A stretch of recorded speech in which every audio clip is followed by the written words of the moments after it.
insônia, síndrome do pânico, ansiedade, falta de foco, falta de disposição, gastrite, síndrome do intestino irritável, alergias, intolerâncias alimentares. Você já teve alguma desses sintomas? Seja muito bem-vindo, nós somos o Eleve-se, eu sou a Lorene. Laodiceia. E eu sou a Casey. E no vídeo de hoje a gente vai falar sobre o que pode causar todos esses sintomas. Você já ouviu falar sobre a síndrome de burnout? Hoje a gente vai falar um pouquinho dela. É possível prevenir? É possível prevenir. Na verdade, você está falando aí do estado de presença, né?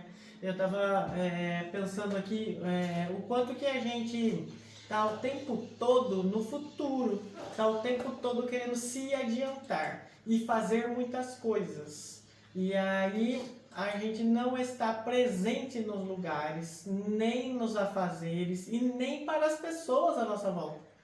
E o que acontece muito é que o nosso cérebro ele não desliga. Então estar em estado de alerta constante faz com que o nosso corpo desencadeie os processos, e é por isso que a gente fala que adoece, né? Então o burnout ele vai adoecer, o estresse vai nos adoecendo até chegar no burnout e em outras consequências físicas, porque o nosso corpo vai tendo reações fisiológicas de nos colocar o tempo todo em estado de alerta. Então eu tenho que estar o tempo todo atenta a tudo que está acontecendo à minha volta. Então quando você fala do celular, da TV, dos filhos, da comida que está lá, então a gente fica o tempo todo prestando atenção em tudo, querendo resolver tudo. E em casa, resolvendo coisas do trabalho. E aí isso tem uma descarga hormonal grande que desgasta o nosso organismo. E aí a gente começa a perceber sinais e não para. Então, o tratamento, como é que eu faço, né, para não chegar num burnout? Como é que eu faço para não chegar num estresse crônico? Como é que eu faço para não infartar de nervoso, de estresse? Porque o que a gente vê muito comum hoje é tão valorizado isso, produzir, que a gente encontra que as pessoas acham legal na correria. Nossa, eu tô na correria. É bonito. É bonito. Nossa, eu tô correndo. Né? Então parece que é muito bonito eu falar que eu tô trabalhando demais. Deixa eu perguntar uma coisa. Pergunte. Nisso tudo, então eu não preciso, por exemplo, trabalhar fora. Uma dona de casa pode ter o burnout? Pode ter o burnout. Na verdade é que a dona de casa não é diagnosticada com burnout. Você fala assim, ela só tá cansada, ela só tá estressada, ela só precisa... Porque o diagnóstico aparece, porque quando a gente vai ler, o burnout fala que é uma doença específica, uma condição específica do adoecimento profissional. E aí, por isso que não é valorizado e não é dito, uma dona de casa, mas você não trabalha fora, como que você tá doente? Como se trabalhar em casa fosse pouco, cuidar dos filhos fosse pouco. Porque em casa não é regulamentado. Tenha 4 filhos pra você ver se você não tem burnout. E por Não conta é da regulamentado. tecnologia, né? Que a gente fala desse estado de presença. A dona de casa dificilmente faz uma coisa de cada vez. Dificilmente não tá ali cozinhando com criança, pensando e aí ninguém vê. E por isso que eu acho que às vezes tem muito mais gente já muito perto sem perceber.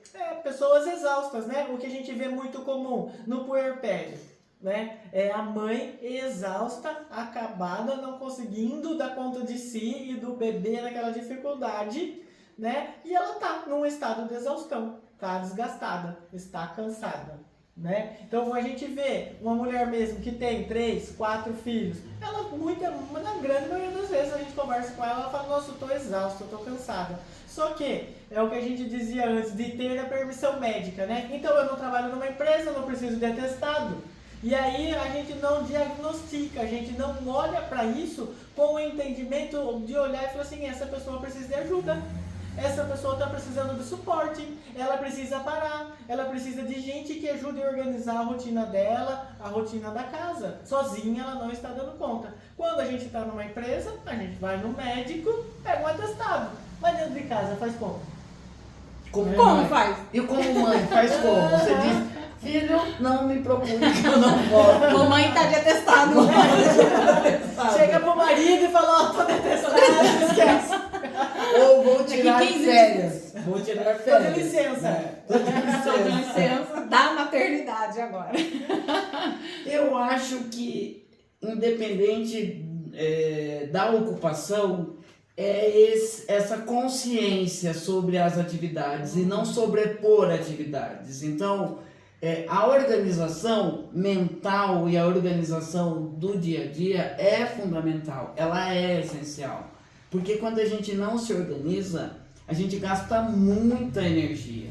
Então tudo isso, o suporte, a organização, o relaxamento, dona de casa, mãe tem muita dificuldade de relaxar, é muito difícil, porque é o tempo todo acionado, né? Tem aquele meme da internet que é mãe, e aí pai, cadê a mãe? Né?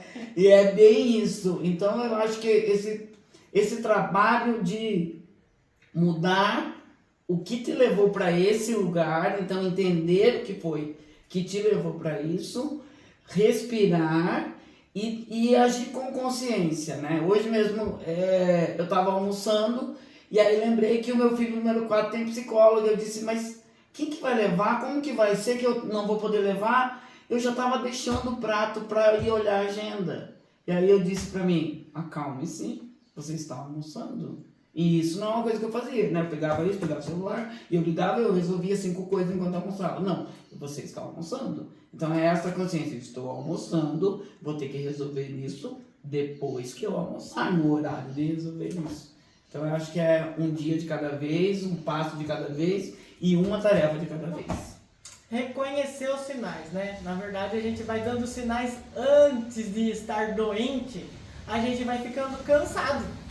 Então é reconhecer sinais de cansaço, porque o nosso corpo, nós precisamos descansar, não é só o corpo, a mente precisa descansar. Então a gente reconhecer e olhar e falar assim, poxa, eu estou muito cansada, eu dormi e acordei cansada. Isso é um sinal, tem coisa errada. Se eu dormi e acordei cansada, ou é porque o meu sono não está legal, ou é porque eu já estou num estado de estresse maior do que deveria, porque o sono deve ser reparador, eu tenho que acordar nova no outro dia. Uma semana acontecendo isso, ok. 2 semanas, 3 semanas, 1 mês, aí a gente vai olhando, né? Então é a gente começar a perceber os sinais, estou cansada, poxa, eu gostava tanto de fazer determinada coisa, agora eu não tenho mais prazer, não tenho mais vontade, porque toda vez que eu vou fazer o que eu gosto, eu estou cansada, então eu falo, não vou fazer. Então a gente vai olhando pro dia a dia da gente e perceber, estou irritada. Coisas que não me irritavam, eu falava, bobagem, eu ria. E agora qualquer coisa me irrita. Barulho me irrita. Coisas fora do lugar me irritam. Filho fazendo piada e brincadeira me irrita. Poxa, isso é um sinal, eu estou bem-humorado. Se eu não estou bem-humorado, por que eu estou tão irritada desse jeito?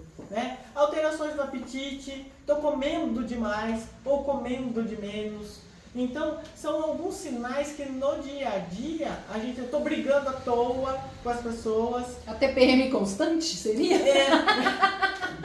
Eu estou um mês inteiro de TPM.